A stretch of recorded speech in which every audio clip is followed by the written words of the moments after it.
Welcome to the Apple Daily News. This podcast is created by Generative AI. Today is September 14th, 2024, and we have a lineup of intriguing stories from the world of Apple technology.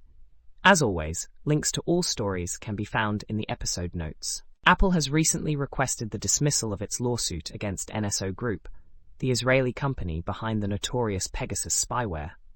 This legal battle, which has been ongoing for 3 years, faces hurdles as Apple struggles to obtain critical evidence. The tech giant fears that revealing its findings might inadvertently aid NSO and its rivals. Despite NSO's diminished influence, Apple remains vigilant, enhancing security measures like the lockdown mode to protect users from spyware threats. Reflecting on a historical milestone, Drexel University celebrates the 40th anniversary of its groundbreaking partnership with Apple. In 1984, Drexel became the first U.S. institution to require students to own personal computers, specifically Apple Macintoshes.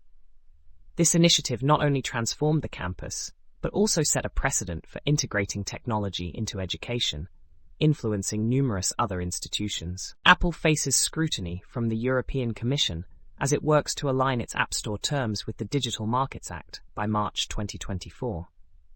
Despite recent changes, Apple's terms still fall short in several areas, including complexity and compliance with fair competition standards.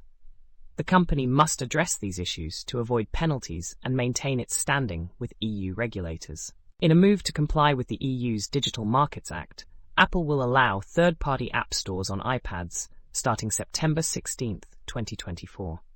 This change aims to foster competition and user choice, marking a significant shift in Apple's app distribution strategy. Users in the EU will soon have the option to explore alternative app stores and web browsers. Looking ahead, Apple is set to release the iPhone SE 4 in early 2025, potentially before the full rollout of its new Apple Intelligence features.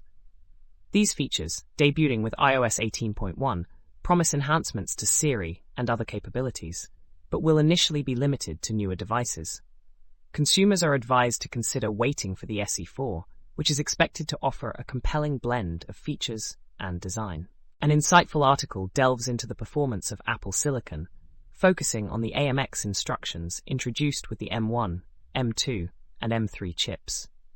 These instructions significantly boost computing power, particularly for matrix operations, showcasing Apple's prowess in chip design. The discussion highlights optimization strategies and raises intriguing questions about the architecture's potential. Apple has updated its app review guidelines for iPadOS 18 in the EU, effective September 16, 2024. These revisions include support for alternative browser engines and lower commission rates for developers. This update reflects Apple's efforts to adapt to regulatory changes and provide more options for app distribution. For puzzle enthusiasts, the True 15 puzzle offers a nostalgic gaming experience on iOS. With its retro design and multiple grid sizes, it caters to players of all ages.